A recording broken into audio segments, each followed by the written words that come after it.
So we are here and we're talking with Jen Carroll of Thycotic, and we're going to just kind of pull apart your experience because you've had a recent great success and trade shows. And so, Jen, can you just maybe tell us a little bit about Thycotic and you know what the company is, just to kind of give people some perspective, and then we'll kind of talk about the show that we want to showcase here. Sure. Yeah, Thycotic is a cybersecurity company, cybersecurity software. We do privileged access management and least privilege software, and we go to a lot of cybersecurity trade shows and other industry trade shows. Perfect. And so, what was the show was? Well, I was there. I know I'm asking you questions, but it was RSA, right? And RSA is a pretty big show, right? Yeah, it's volume of people wise, it's our biggest show of the year. About 40,000 people attend.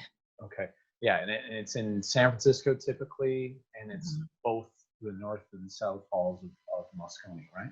So tell me, what was the kind of the push? What was the strategy? What did you want to accomplish going into RSA? So RSA is the biggest trade show that Thycotic has ever done in terms of 2020 this year. We bought a larger booth than we've ever bought before, which was a 20 by 30 size. We normally have a 20 by 20. And we had a big push. Our CEO saw a car giveaway last year by another company and decided that Thycotic needed to give away one of his personal vehicles this year at the show. So we got the bigger booth space, so we had room to put in his Jeep Wrangler, and it's, you know, totally tricked out, built for mud racing, you know, super fun car if you're into that kind of stuff with all the extra bells and whistles. Yeah, so we had that on the show floor, and you know, with having a big giveaway like that, we also had a major push to get a much larger lead volume, of course, to match that expense. So, you know, we were aiming for very minimum 8,000 leads, but hopefully 10,000 leads was our goal. And I honestly thought it was impossible. and we were helping with the, yes. Me and Chelsea to kind of hype man, kind of do some messaging, that kind of thing. And when you told me that, I mean, the Infotainers, we work with lots of companies at very big shows, and I know the ones that crank and the ones that, you know, kind of what to expect over a certain number of days. And I was kind of like, oh, okay, yeah, you can set that goal, that's fine. I wasn't too sure if you'd be able to hit that. So that's why, again, I wanted to bring you on this call and just kind of capture that, because it was pretty, you know, it was a lofty goal, I thought. So it was very cool. If it's okay with you, I just want to share the screen of, you know, what your booth looked like. Oh, yeah. You know, because it was very cool, and it's hard to see here. Well, you can see it, but that Jeep was kind of cranked up, right? It was kind of up on the ramps a little bit, so that it had that kind of rugged kind of look. Can you just give us maybe a little tour of the booth, and I'll kind of point out things. These were your. This is how you kind of got into to win the Jeep, right? Yeah. So our original idea that we were, you know, we always go big on a game and giveaway. And our original idea was to have slot machines in the booth. And, you know, that's what these two structures are that you're pointing at there. And then there's an additional one behind the Jeep to capture anyone who walked around the backside of our booth. So originally we were just going to do slot machines, and, you know, people spin the slot machine, it comes up with a prize, and that's what you get. With the addition of the Jeep, we did that a little bit differently, where like the grand prize was basically to become a finalist, but we had a lot of other swag that we gave out if you weren't in the top 6 or 7% of people who became finalists. So we've got our 3 demo stations on the right side where we had engineers giving demos. We had, you know, some giant monitors on the back side of that space and on the back side of the closet with just a looping video to capture people.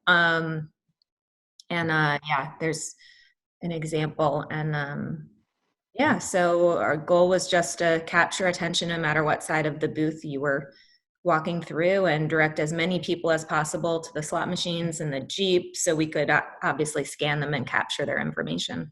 Yeah, and you've been using the kind of, I don't know if it was the kind of a gamification style of, traffic building techniques, I Yeah. guess, in the last little while.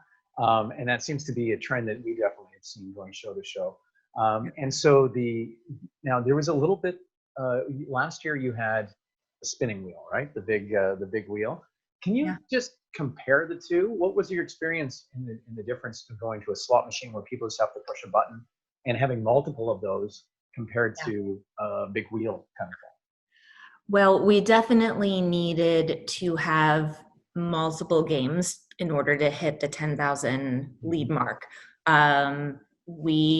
RSA, if you add up the 4 days of shows, it's only 23 hours of business.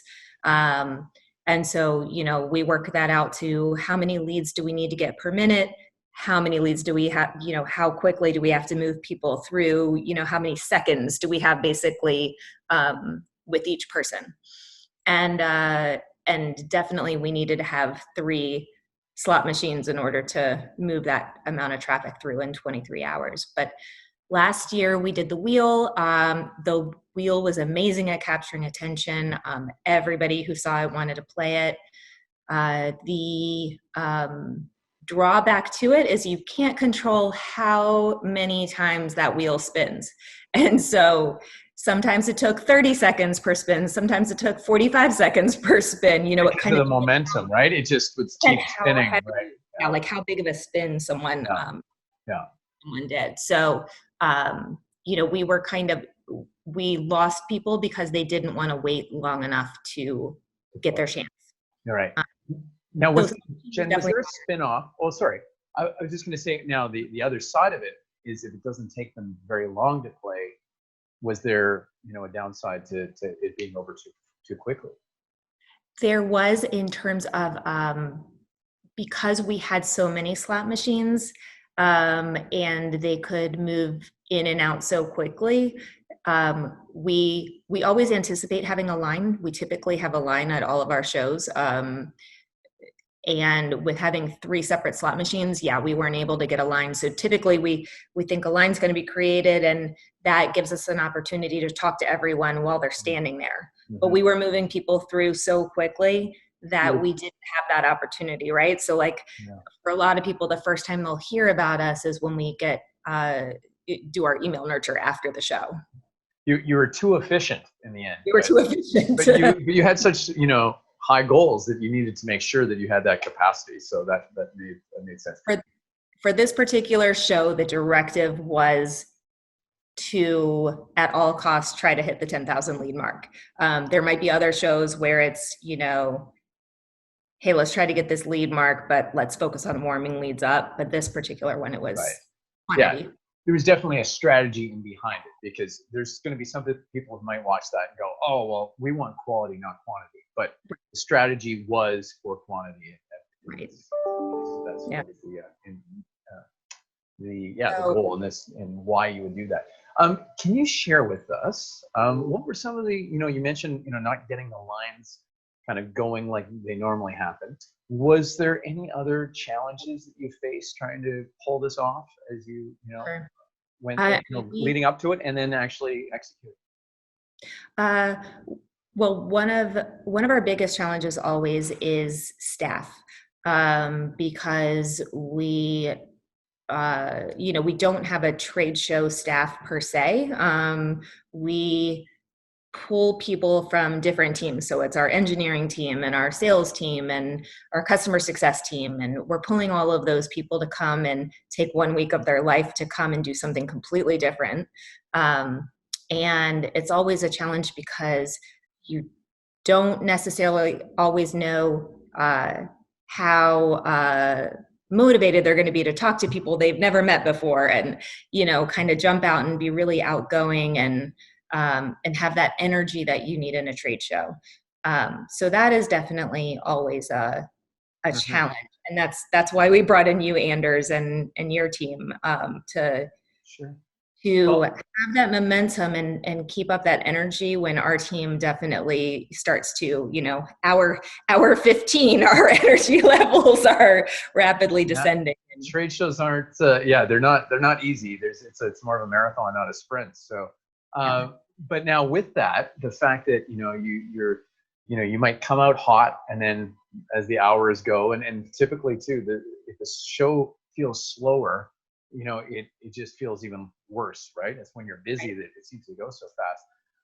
How did you and maybe the leadership at Thycotic, how did you kind of try to reinvigorate and kind of motivate the staff to just stay on point and keep that energy going? Was there any sort of interventions or anything?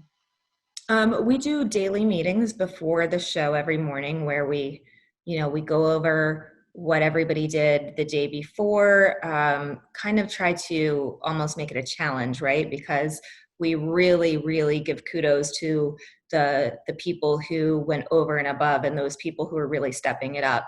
And, we ask our senior leadership when they're at a show to also attend the meetings so that it's that extra motivation, like, oh my gosh, our CEO is sitting and hearing how amazing, John Doe is. I want to be that person tomorrow. So we definitely do that. We share those numbers. We let them know how far we are from goals. We share stories. Hey, what did you use yesterday to start conversations?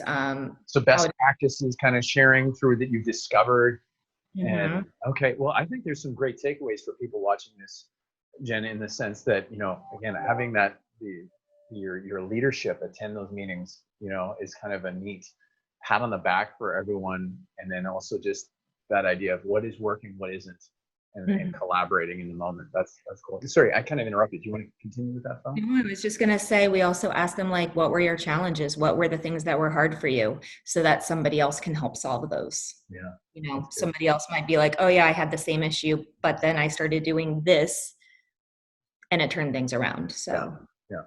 Well, one of the things I was so impressed by, Jen, was the kind of the lead from the front piece where your CEO is out there scanning badges too. So, yeah.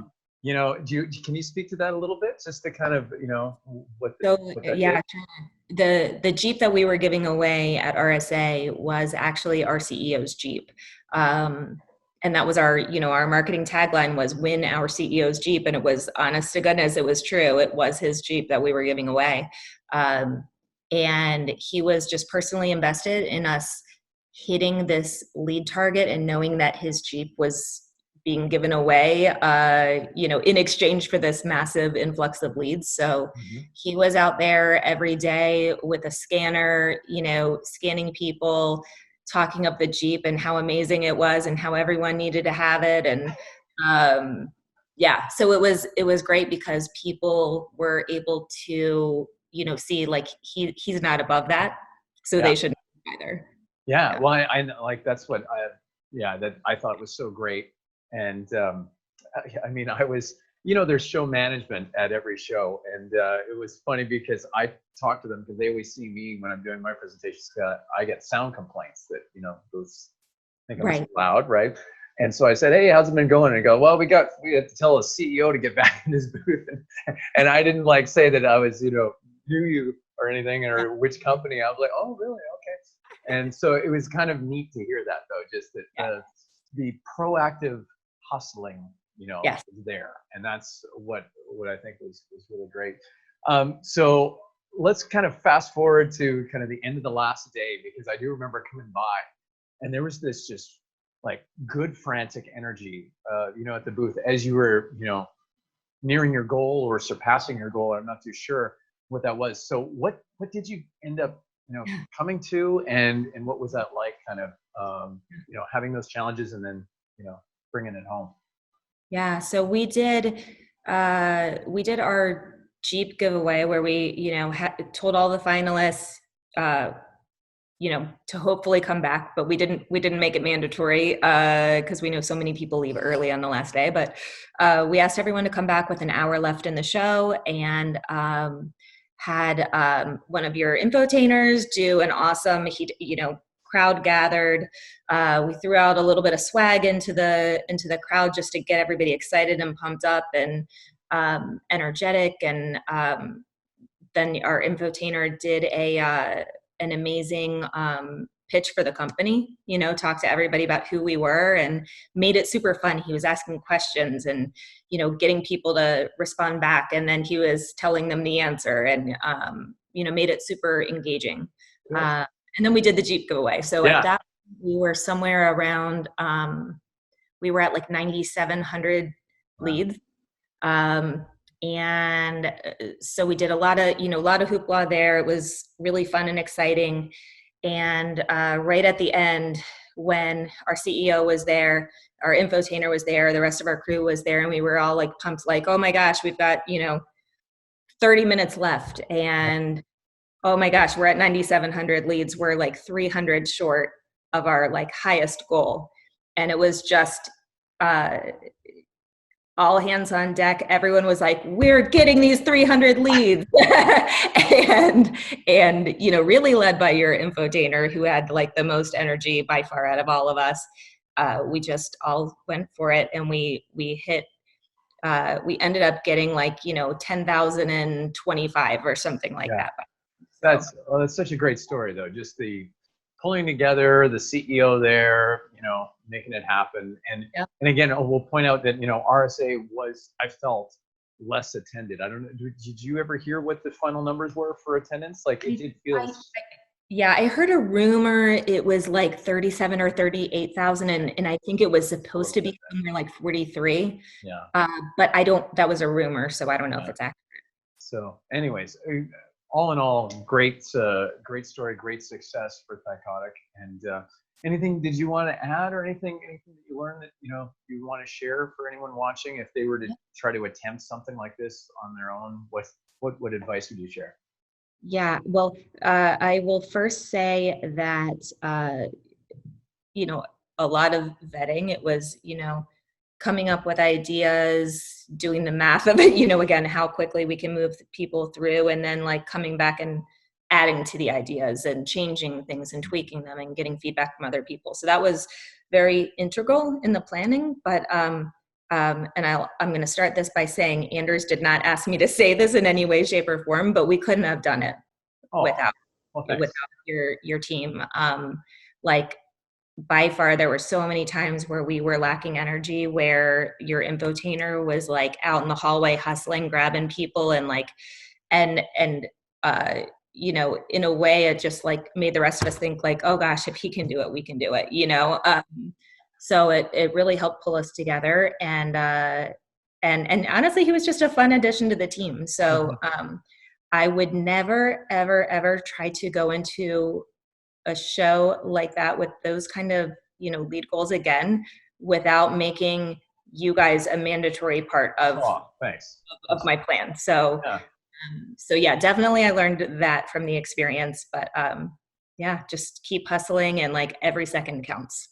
That's great tips to end with. Just keep, because up until the very end you were you hustled, and I think I did a blog post on this while back, but not going to the finish line, but running right through the finish line and finishing strong. Exactly. Especially that last day of a show, many people pull up, before they actually get there, and they kind of fall in that last day. So good stuff. Well, Jen, Carroll, Thycotic, thank you very much for sharing this with us, and I hope people enjoyed watching this. Thanks.